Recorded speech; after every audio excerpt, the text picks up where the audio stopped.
Olá, esse vídeo foi desenvolvido pelos alunos da Faculdade de Odontologia do UFRJ como parte do requisito de cumprimento da Clínica Integrada 1. Nós falaremos sobre o infarto agudo do miocárdio. O que é? O infarto agudo do miocárdio é uma doença cardiovascular causada pelo corte ou diminuição do suprimento sanguíneo do músculo cardíaco.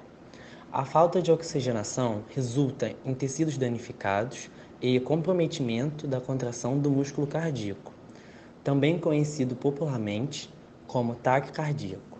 E quais as consequências do infarto agudo do miocárdio?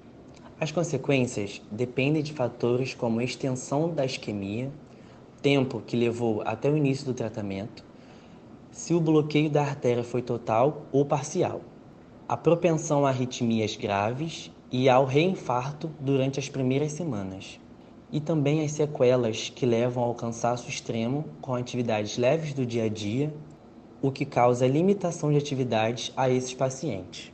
E quais são os sintomas? Os sintomas são dor aguda na região do tórax, de instalação repentina. O paciente, ao levar as mãos ao peito com o punho fechado, e normalmente relatar sensação de peso sobre o peito, dor que irradia em direção ao braço esquerdo, ansiedade e sudorese aumentada, além da sensação de morte, dificuldade respiratória, vômitos e náuseas podem ocorrer e também a dor que não alivia com repouso ou vasodilatadores coronarianos. Na prática odontológica, quando atendermos algum paciente que tenha sofrido infarto agudo do miocárdio, é necessário que nós tenhamos atenção a três importantes aspectos. Primeiro, gravidade da doença, que é considerar a área atingida, comorbidades associadas e o tempo decorrido do infarto. Segundo, tipo de procedimento. A maioria dos procedimentos odontológicos é considerado de baixo risco. Terceiro e último, estabilidade do paciente. Avaliar a condição do paciente.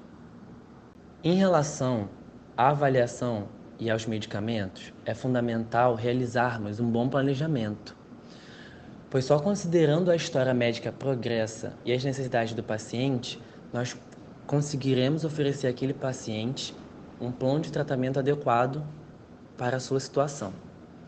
E também evitar o uso de anti-inflamatórios não esteroidais, porque o seu uso crônico pode aumentar o risco de infarto. E também evitar o uso de inibidores da COX, pois o seu uso pode aumentar o risco de trombose. É comum que o paciente com uma história pregressa de infarto agudo do miocárdio faça uso de medicação anticoagulante. E para isso, é necessário estar atento. Primeiro, a avaliação do RNI, isto é, o cirurgião dentista deve solicitar a Relação Normatizada Internacional, que permite avaliar a capacidade de coagulação daquele paciente. Quando ele está abaixo de 3,5, pode-se realizar o procedimento sem maiores problemas. Caso o valor esteja acima de 3,5, o profissional deve avaliar, junto com a equipe médica, a possibilidade ou não da suspensão do medicamento. Uso de medicações. Certos anti-inflamatórios não esteroidais, quando utilizados juntamente com anticoagulantes, como a varfarina, podem potencializar tal efeito e culminar em hemorragia. Por isso, deve-se dar preferência aos corticoides e à dipirona. Normalmente, os antibióticos não são necessários, exceto em casos específicos, como em pacientes com próteses valvares.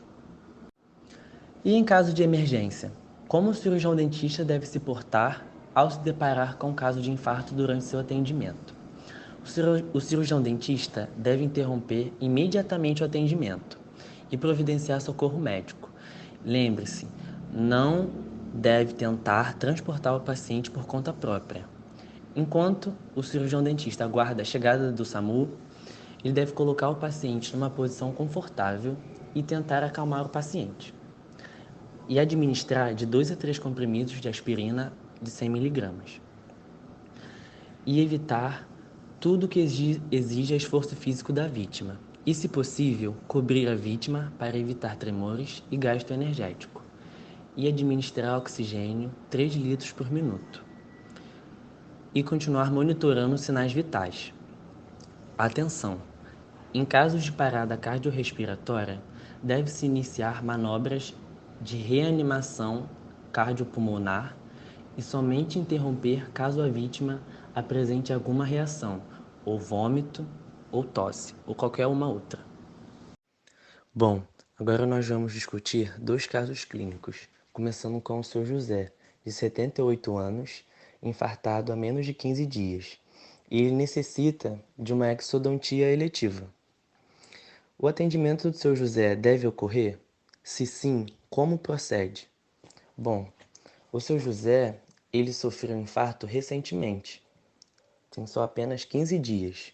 O ideal seria que esse procedimento fosse adiado, visto que o paciente ainda não está completamente estável, aumentando o risco de desfechos negativos. Autores mais antigos determinam que o tempo para o atendimento odontológico após o infarto deve ser de, no mínimo, 6 meses. No entanto, a literatura mais recente comprova que um intervalo de 4 a 6 semanas após o infarto é o suficiente. Considerando outro caso clínico, agora é a Dona Maria, que relatou ter sofrido um infarto há cerca de 2 anos. Ela faz uso contínuo de varfarina e ela notou que tinha algo amarelado nos dentes, as palavras da própria paciente, e foi procurar o atendimento. No caso da Dona Maria, o atendimento deve ocorrer? Como o dentista deve proceder? A medicação deve ser suspensa? Bom, considerando o bom estado da paciente e o tempo decorrido do infarto, conclui-se que ela está estável, o que é possível atendimento.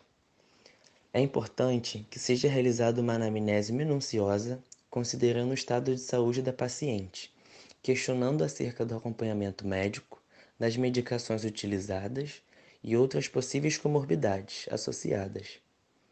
O exame físico é fundamental e deve contemplar a aferição da pressão sanguínea e o pulso. O cirurgião dentista deve solicitar também o exame RNI, que eu mencionei anteriormente. E caso o valor seja abaixo de 3,5, pode-se realizar o tratamento. Caso contrário, caso o valor seja acima de 3,5, deve-se conversar com a equipe médica.